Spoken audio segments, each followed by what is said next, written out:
তেল দিছি, 1 টেবিল চামচ তেল দিছি। আমি প্রথমে দিয়ে দেবো শুকনো মরিচ। শুকনো মরিচ একটু রাখবো। শুকনো মরিচ একটু ভেজে নিলাম তেলের মধ্যে। এবার রসুন দিচ্ছি। আমি টমেটো টক মিষ্টি খাটা বানাচ্ছি সেই সব জন্য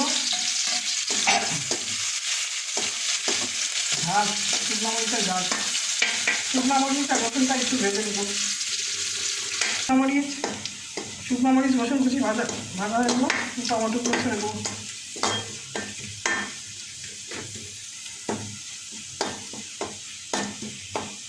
আজকে 10 রমজান শেষ হয়ে গেল। আমরা ইফতারি খেয়ে আর তারপর ভাত খাই না, একবারে সেই হিসেবে ভাত খাই। এই টমেটো খাটা দিয়ে সেই সময় ভাত খুব ভালো লাগে আমার। টক মিষ্টি খাটা অন্য কিছু খেতে ইচ্ছা নয়, টমেটো খাটা ভালো লাগে।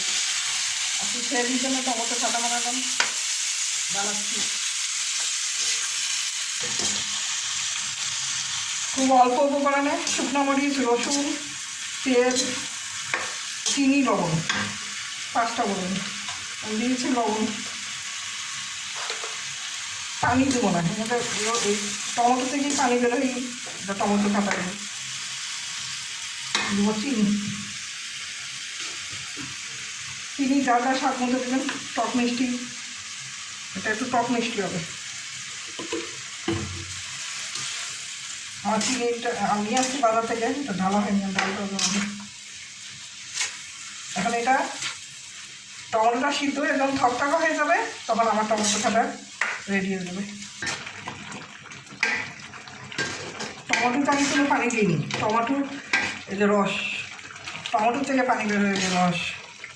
টমেটো সমস্ত সিদ্ধ হয়ে একদম গলে যাবে, থকথক হয়ে যাবে, তখন নামিয়ে দেবো। একটু পানি দিইনি আমি টমেটো 7টা টমেটো দিয়েছিলাম, এর মধ্যে একটু পানি দিইনি। টমেটোর রসে এটা সিদ্ধ হয়ে গেছে, সুন্দরভাবে থকথক হয়ে গেছে। এখন আমি একটু নামিয়ে নেব। এই টমেটো খাটা আমার আব্বা অনেক পছন্দ করতেন, কিন্তু আমি আগের যুগে 75 সালের আগে এই শীতকাল ছাড়া টমেটো পাওয়া যেত না। শীতকালে প্রতিদিনই আমাদের বাসায় আমার আব্বা এই টমেটো খাটা দিয়ে ভাত খেতেন। খুব মজাদার টমেটো খাটা। চুলাটা বন্ধ করে দেবো। এই টমেটো খাটায় কিছুর সাথে খাওয়া লাগে না, এমনি ভাতের সাথে